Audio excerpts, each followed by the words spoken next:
வணக்கம். நம்ம கடந்த இசை நிகழ்ச்சியில் யானை கட்டி போரடிக்கிறத பற்றி பேசியிருந்தோம்.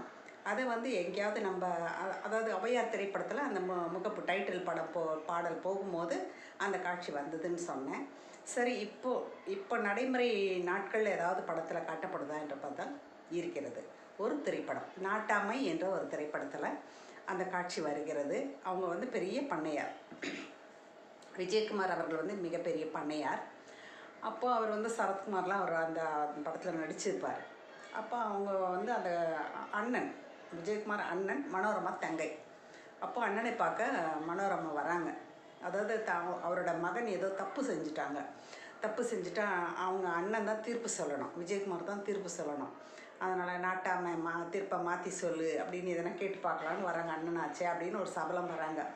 அப்போ அண்ணங்கிட்ட வந்தபோது ஏதோ ஒரு அப்படி கோரிக்கை கொண்டு வராங்க. என் பையன் தெரியாமல் பண்ணிட்டான் அப்படின்லாம் சொல்லும்போது அதுக்கு விஜயகுமார் சொல்கிறாரு, வீட்டில் இடம் அந்த 100 சவரம் இருக்குல்ல, அது தர முடியுமா? இல்லை நான் அந்த நிலம் அந்த பக்கம் இருக்கிற நிலம் இருக்குல்ல பொண்ணு, இல்லை கண்ணு, அதை நீ எடுத்துக்கோ கண்ணு அப்படின்வார். அதாவது நிலத்தை கூட கேட்டால் கொடுத்துருவேன், நகையை கூட கேட்டால் கொடுத்துருவேன், ஆனால் நீதியை தங்கை என்பதற்காகவும் தங்கையின் மகன் என்பதற்காகவும் நான் மாற்ற மாட்டேன் அப்படின்னு சொல்கிறதுக்கான ஒரு காட்சி அது.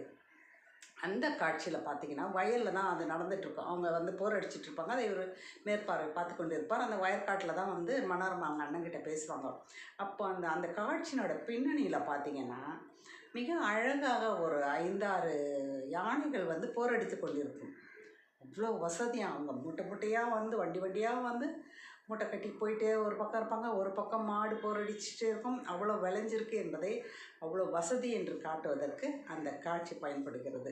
அப்படி யானை கட்டி போரடிப்பாங்களா அப்படின்னு அதெல்லாம் அந்த காலம் அப்படின்னு சொன்னால், இப்போவும் சில இடங்களில் மதுரையில் கூட இப்போவும் சில இடங்களில் அந்த பழக்கம் விட்டு போகாமல் இருக்க செய்கிறார்கள் என்று இணையத்தில் ஒரு குறிப்பை படித்தேன் நான். அப்படி அந்த பாரம்பரியத்துக்காகவோ அல்லது ஒரு சென்டிமெண்டலாகவோ அந்த பழக்கத்தை இன்னும் கூட சிலர் வைத்திருக்கிறாங்க போல இருக்குது. பட் நாட்டாமை என்ற படத்தில் அந்த காட்சி வந்திருக்கிறது கண்கூடு. இது நாடக தமிழ் காட்சியில் நீங்கள் பார்த்து ரசிக்கலாம். நன்றி.